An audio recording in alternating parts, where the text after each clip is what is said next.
Welcome to the Unconventional Investor Podcast. I'm your host, Michelle Moses, certified financial planner, licensed realtor, and founder of Me Financial. If you're an accredited investor feeling overwhelmed by managing your portfolio and looking for alternative investment strategies that go beyond the traditional stock market, you're in the right place. Let's head into today's episode so you can start taking control of your financial future. Hello, everyone, and thank you so much for tuning in. Today, we are going to be talking about accessory dwelling units, or ADUs. So if you're curious about building one of these for your family, maybe to generate some income, put it in your backyard, or if you have some sort of dream to own some sort of another unit on your property, this might be the episode for you. And to talk about that, we have Tom Mulhern here, and he is the co-founder of AzADU. He began his real estate career in 1984 and has a diverse background ranging from residential, commercial investment sales, leasing, brokerage, and property management, and now ADU. So thank you so much for joining us. Thanks for having me. I really appreciate the opportunity to talk to you about it. Yeah, I'm excited about this because I called you to do this because I took a class about ADUs and I was surprised at all of the things that I was wrong about ADUs and how much more complicated they were and all of that. And then I think this is a timely topic with the price of homes, and we're all having to I think people are going to start moving together again, like families. And I was really surprised, especially like the shipping containers and stuff like that, that people are like, oh yeah, we'll just outfit that, or I have a garage. And it is not as easy as what they make it sound like on Instagram or something. Sure. That is a lot more. So I'm excited to talk about this and share your knowledge about what you guys build. So can we go into just like what your company does, and then we'll get into what actually an ADU is?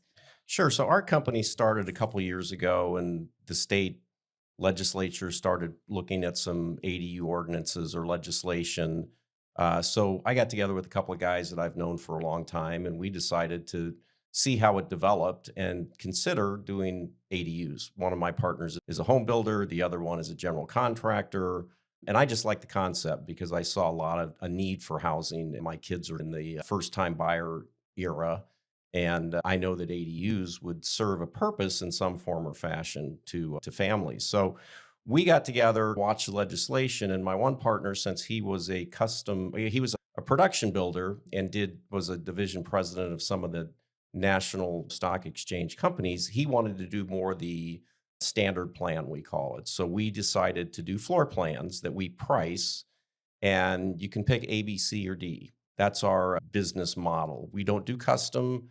We don't do garage conversions. We don't do remodeling. And all of those are opportunities. We don't do modular. I think all of those are great opportunities to try to increase the housing stock to give people an opportunity and a place to live. But you guys, your model is that you have floor plans that people basically pick from. And then do you turn them certain ways? Because I know that when it's in a backyard, you don't necessarily want their front door looking into your bedroom window or whatever. And so do you just turn them whichever way they need to go on the property? That's a great question, because we did have to do that. So all of ours are pretty much square with maybe a little bit more of a rectangle. And we have options. So you can turn it any way you want. You can actually flip it upside down. The plan still applies. So if you say, I want my front door over here on this side instead of that, if when turning it doesn't solve it, you can, in the building business, just flip the plan upside down. Okay. And if the plumbing is put in the right spot, the guy's going to frame it around the plumbing. So it actually works. I didn't realize they could do that. But we have options where you can take a window and make it a door, or you can take and close a window. Okay, so it's semi-customizable, basically. Yes, we do have that. Okay, from all right. an exterior, and because of the same reason, because we don't have, this is the front of your lot, and we know exactly how you want it oriented. Okay, so let's go into what is an ADU, because I think there's a lot of people that think that, oh, I've got my mom up there and there's a refrigerator, a little mini fridge and a hot pad or whatever, and now it's an ADU. So let's go into what an ADU actually is. So an ADU is an accessory dwelling unit. That's the definition for it. Some people call it a guest house, a casita, but it can be anything. ADUs have been around forever. You could always build pretty much an accessory dwelling unit in your backyard in most zoning districts, but you couldn't make a habitable ADU. So you could build an office, you could build a garage, you could build a shop. Whatever you wanted to, you could do, but it couldn't be habitable. And a lot of the municipalities defined habitable as having a cooking facility. Yeah, you've got to have a hookup for a stove. A stove, which is so what a lot of people were doing in the past is they were permitting something as an office and they'd put a refrigerator and a sink and everything but a stove, and then they'd get their C of O and they'd add a stove. Or they wouldn't even get a C of O. They just would build it and convert it. So what happened was the legislature decided that they were going to try to allow habitable ADUs in all residential zoning districts. Most of the time, a habitable one could be in a large lot, acre, half acre, 15,000 square foot lot. Those would be allowed for ADUs. Pretty much anything smaller than that was not allowed. So the legislature tried to pass legislation in 23, and it didn't make it. It got shot down. Didn't get a vote. But the city of Phoenix decided they wanted an ADU ordinance. So they took the skeleton of that and created an ADU ordinance where you could have a habitable accessory dwelling unit in your backyard, regardless if you were a 6,000 square foot lot or a 60,000 square foot lot. So that kind of opened up the opportunity to do them in Phoenix. And then you start talking about building materials, a container, as you mentioned, a modular. There's a company called Boxable that can pop something up. There's stick and brick like we do. We have a foundation and a framed house and with an air conditioning unit and everything. So the definition is more from the habitable standpoint is what made it attractive to us. And it needs to have a stove, basically. So it can't just be an office. And I think what I also learned is having the separate electric panel, and that you have to be able if you're going to rent it or have somebody there and you were actually going to try to resell it, then the electric panel needs to be separate. They have to be able to access their electric panel. And then a lot of like fire code type of stuff where there needs to be, if it was attached, then you've got to have fireproofing between the walls. So it was really interesting to learn about some of the like multifamily type of legislation that kind of carried over to an ADU. But what I think is interesting is that we have this definition of an ADU, right? You got to have the stove and the refrigerator and a bathroom, all the plumbing and everything. But the most use of them is for families, right? It's just most people build these things on the back of their house or I should say on their lots, and they're mostly using them for family. Whereas I think in the media, a lot of times they talk about, oh, let's rent them out and you can have an income. But it's a very high percentage. I don't know that anybody really knows what the percentage is.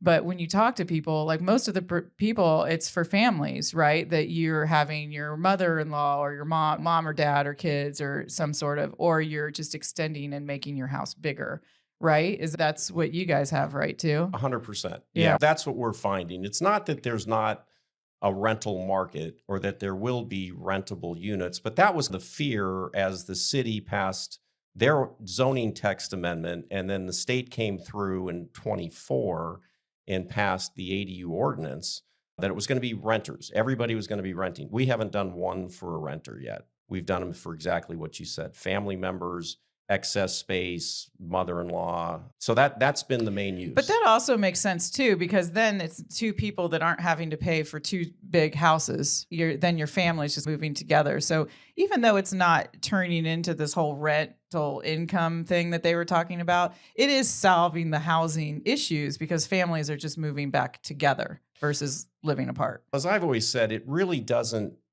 add to the housing stock, so to speak. It's not that it's a for sale unit, but what it does do is if my mother-in-law, for example, lives in a house and we're going to build an ADU in my backyard for my mother-in-law or my mom, when that is built and she moves in, her home goes for sale. So it's not that my mom's buying the lot or buying something in my backyard, but her house is now for sale. So it adds for it in that way, but it's not like it's more consolidating the population a little bit more. Yeah. In California, you can split your lot and actually sell your backyard to somebody. So you can create a second lot. And I think Arizona will go that way long term because California's had ADU ordinances in place for 30 years.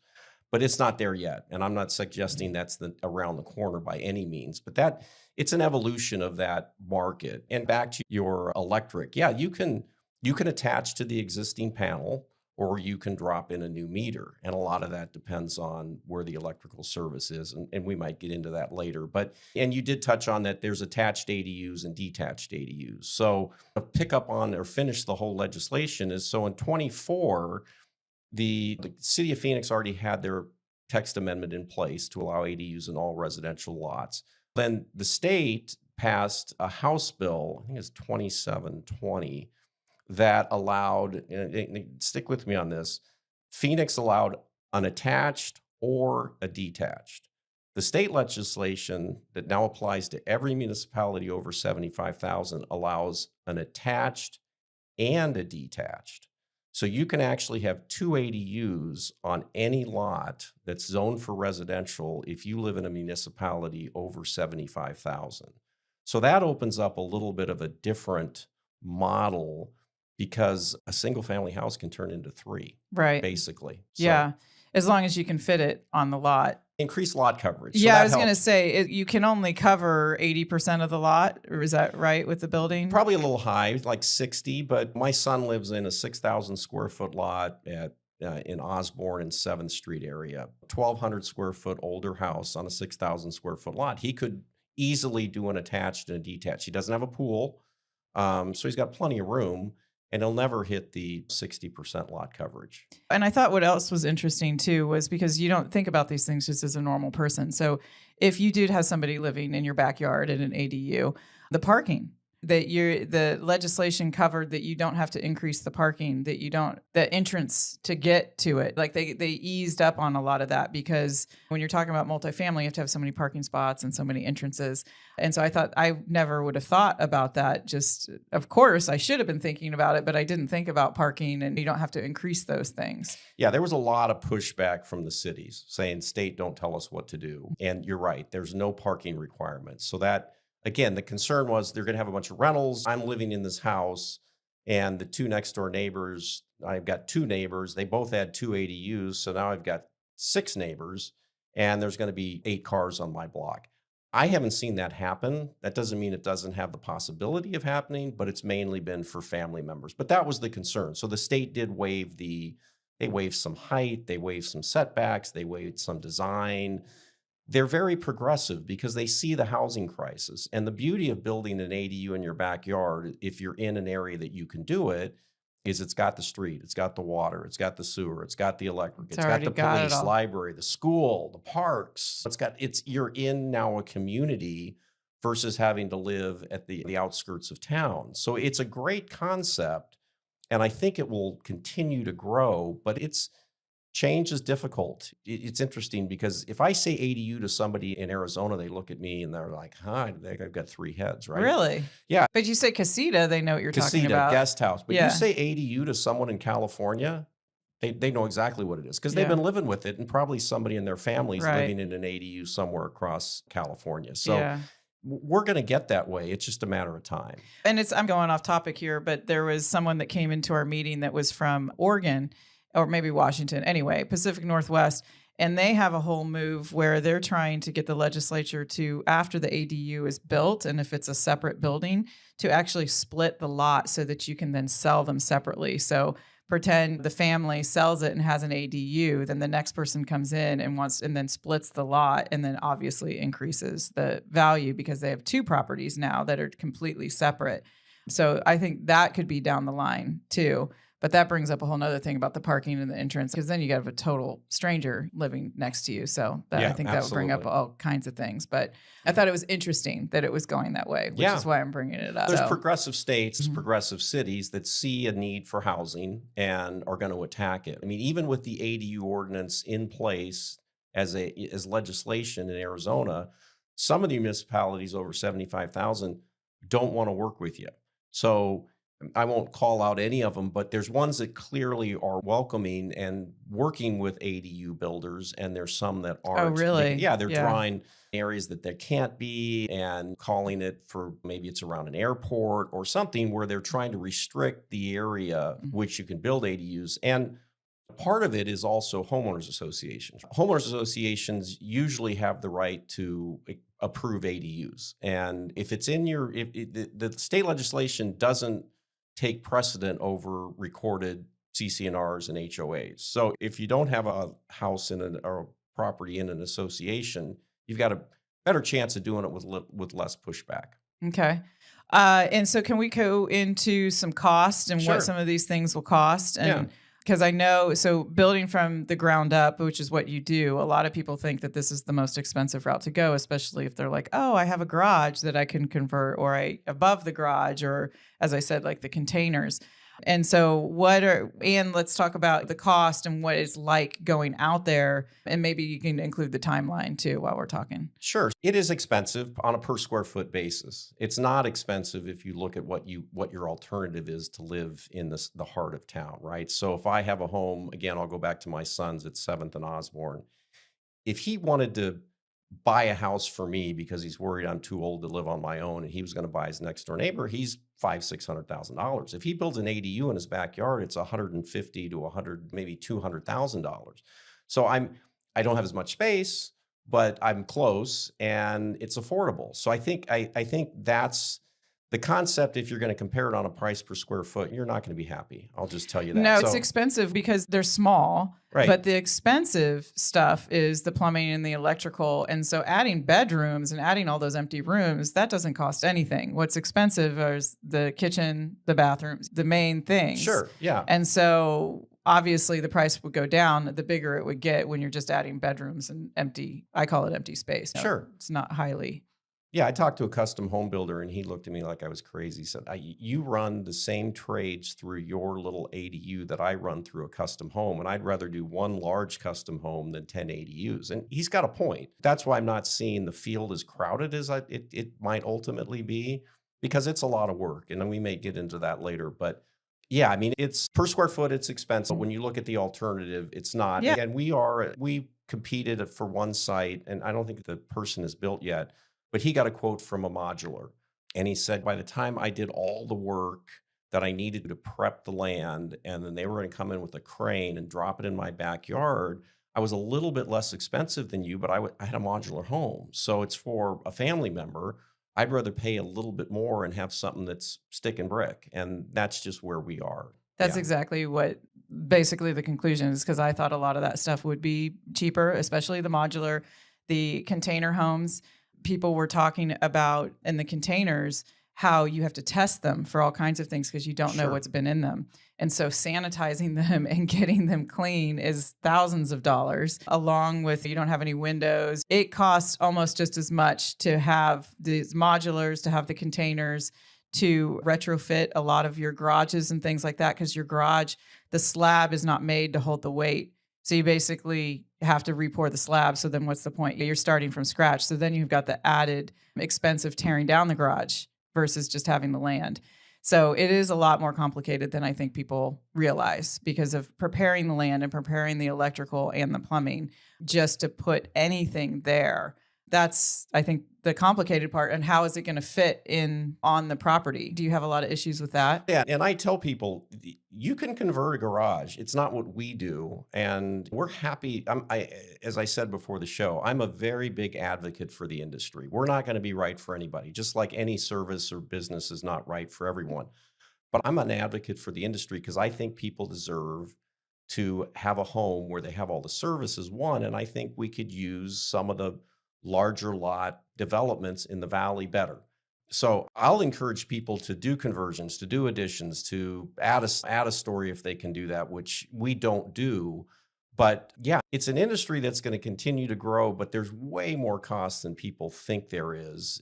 We'll get a call and, hey, can you come out and look? We've got some extra space. I think I got one that was like the excess of a horse area, a tack room. We just want to add a bathroom and a kitchen, and sounds easy and it looks easy, but it's not. No, I would just want to add a bathroom and a kitchen. Oh, I just want to run all this water and electric, get all this permitting done. And yeah, it takes a lot to do all of that. Yeah. I guess we see it on TV and people think it's easy. Sure. You know, so is your price all in, like if you're saying it's $150,000, you guys do the permits and everything?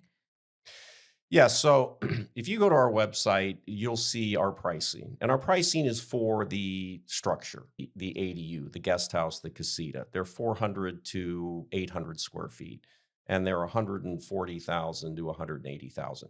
But we don't know what the site costs are, what you've touched on earlier. So then we'll come do a site investigation and we'll see where your water is and where your sewer is. And are you on septic? We're doing a septic tank right now. We just came across a septic tank in someone's yard the other day that was abandoned, and it's in central Phoenix, and we're trying to figure out how to deal with that. Whoa. So, yeah, we don't know if Surprise. you want natural gas. Do you want a tile roof versus an asphalt shingle roof? Do you want an upgraded appliance package? So there's site conditions, and then there's change orders and upgrades. But if you go to the website, it will show you what the ADU cost. And then we come out, we call them unique property costs. They're basically site cost. And then we do an estimate of that, and we give you a quote.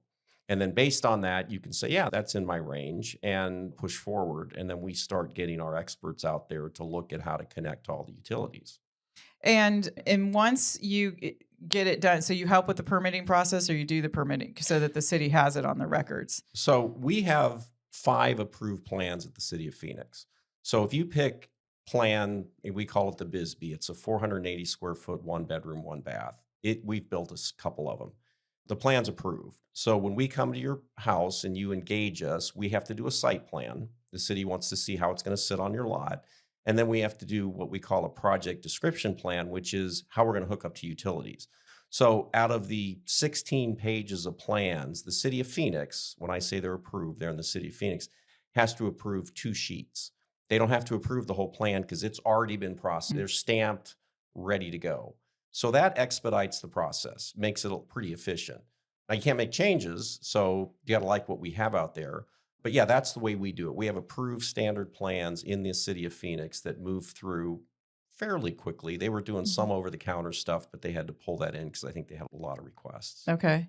And so once it's done, then it is on record as the city that your square footage has increased, right? So your property taxes will go up, that sort of thing. Yeah, and we don't really get involved in that, but yeah, there definitely is a building permit. So back to maybe your question I didn't answer. We're start to finish. I tell people we're from the nice to meet you to here are the keys. So we permit, we build, we finish, and we hand you the keys. So it's all in one. You don't get handed off from an architect to a contractor, et cetera. So we do it all. And I think people find that attractive and worth some expense because they're only talking to us. They don't deal with anybody but the 3 of us.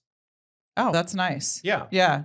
And I think that's helpful rather than trying to piece it all together and figure out, because it's essentially like not to keep going back to the container thing, but if you're buying a container and you're like, oh, this is a great idea, then you got to find all these people to do all of the work. So it's nice that you're right. Yeah, And there's nothing wrong with finding an architect and then a contractor and then overseeing the building. Yeah, but they're not all talking and but that's not what we do. I'm not saying you can't get it done that way, and there's a lot of being done that way, but we are a one-stop shop. Okay. Yeah.